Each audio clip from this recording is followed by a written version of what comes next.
Hey there, geeks and geekettes. It is Mass Movement review time. This time, The Burning Black, The Legend of Black Shuck. Ooh, yeah.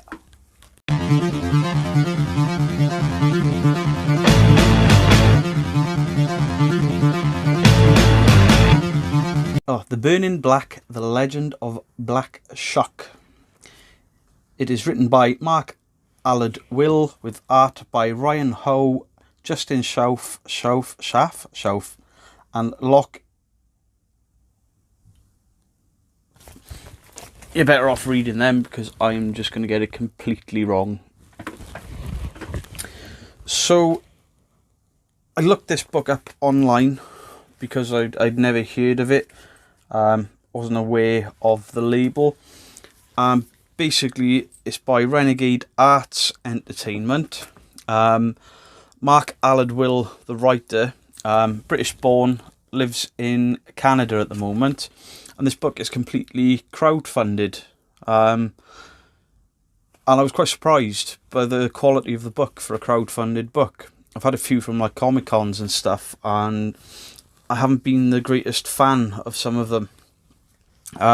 So we'll get to the back of the book.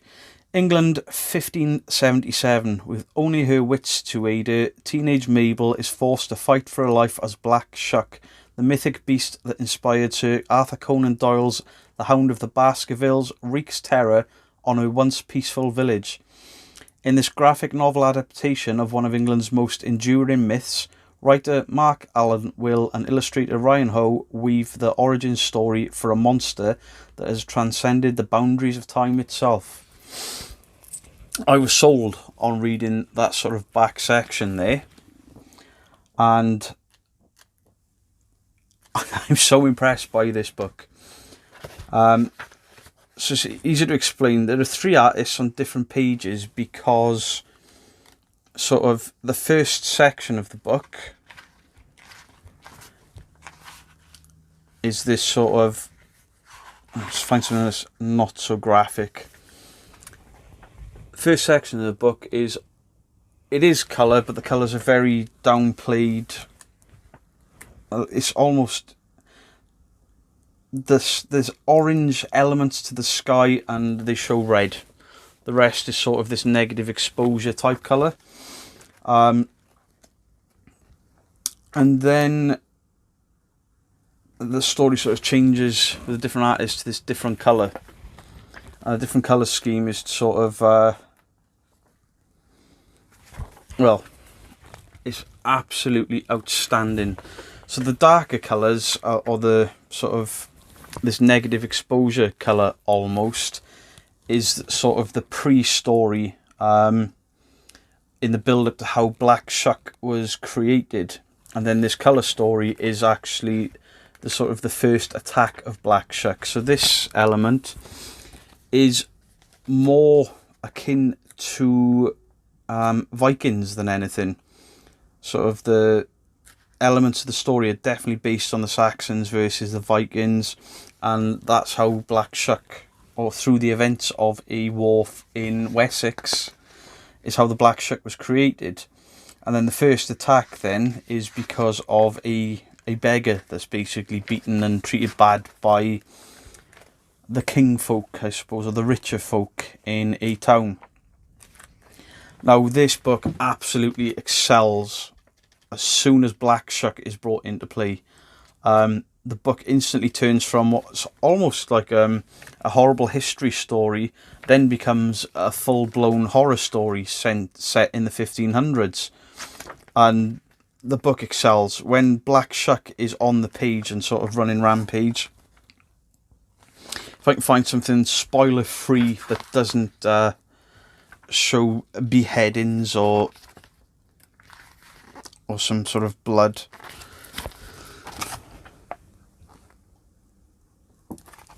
The book leaves you with a sense of impending doom. You're waiting for this thing to just tear through the next person. It homes in on a female and hunts this female character down. Was she called Beth? Oh, Mabel. Close enough. And the book sort of ends with Mabel's story in regards to the Black Shuck in the 1500s. And then the comic takes this bizarre turn where they actually explain to you in a comic book format where the legend of Black Shuck came from and the history of Black Shuck. But it's told through the author's eyes as another comic book. And it's an ingenious idea. And it goes into the history of Black Shuck and where the myth came from. Stuff you can still see now, apparently, and tells you exactly where everything is through Google Earth, or through the writer using Google Earth, and then redeploying in graphic novel form.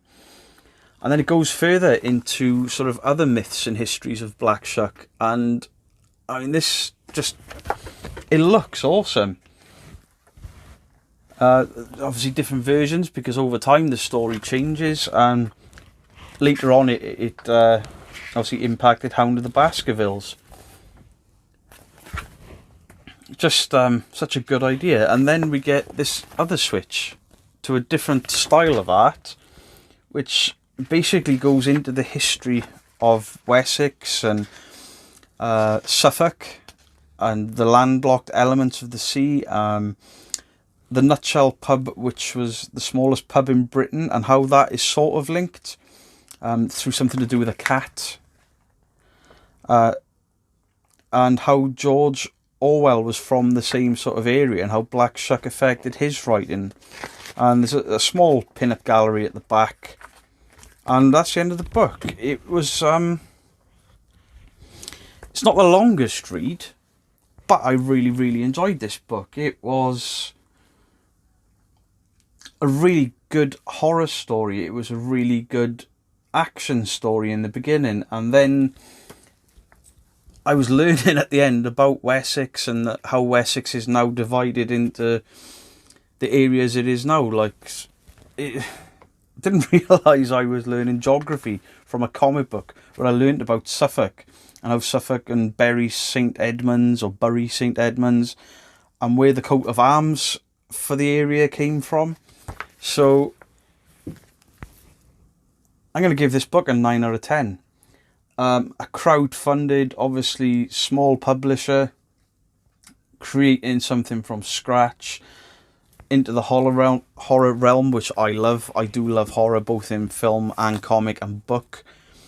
And this thing is just absolutely outstanding. I love this thing. There is gore in there, but it's not excessive and it's not over the top. So even though it says for mature readers, yeah, you're not going to give this to a 4-year-old as you use your comic book, because they'll be terrified and probably scarred for life. But sort of your 12-year-old, yeah, this is a fun read. It's I was quite taken back by how much I enjoyed this. Sort of read it in one sitting. I had a stack of books off Mass Movement this time, and this was the first one I went to, and the other books are all Marvel books, so it says how sort of interested I was in this. So the price on this for United States, $14.99, Canada $19.99, so I'm guessing about £12 in Britain. Go and buy it, honestly. This you won't go far wrong with it. If you like your horror and your sort of mythology, something based on a myth that was based on realism, I think, then yeah, man, go check this out. I really enjoyed it. Really cool, brilliantly. I like the different art styles for the different time periods. I thought the cheeky sort of artist or writer telling you the story through his own comic book format was I sort of laughed at that, but yeah, it works in with the sort of storytelling in this book. So that's my Mass Movement review for The Burning Black, The Legend of Black Shuck. Definitely pick this up if you're into your horror books. So I'll leave a link in the description down below for Mass Movement magazine, obviously, who keep supplying me with these books for reviewing purposes. They don't charge me for the books. I don't buy the books. They just give me to review give them to me to review on behalf of Mass Movement Magazine. So please go and give them a like and a follow, and they do a lot more on there than just comic books or graphic novels. I'm one of many reviewers for them. I think I'm the only one that does video reviews at the moment, but go check those guys out. So I've been the Bearded Geek. Like, share, comment, subscribe, and also there's a notification bell in the page somewhere. Give that a little click, and then whenever I upload content, you'll be the first to know. So guys, thanks for tuning in. I'm the Bearded Geek. Goodbye.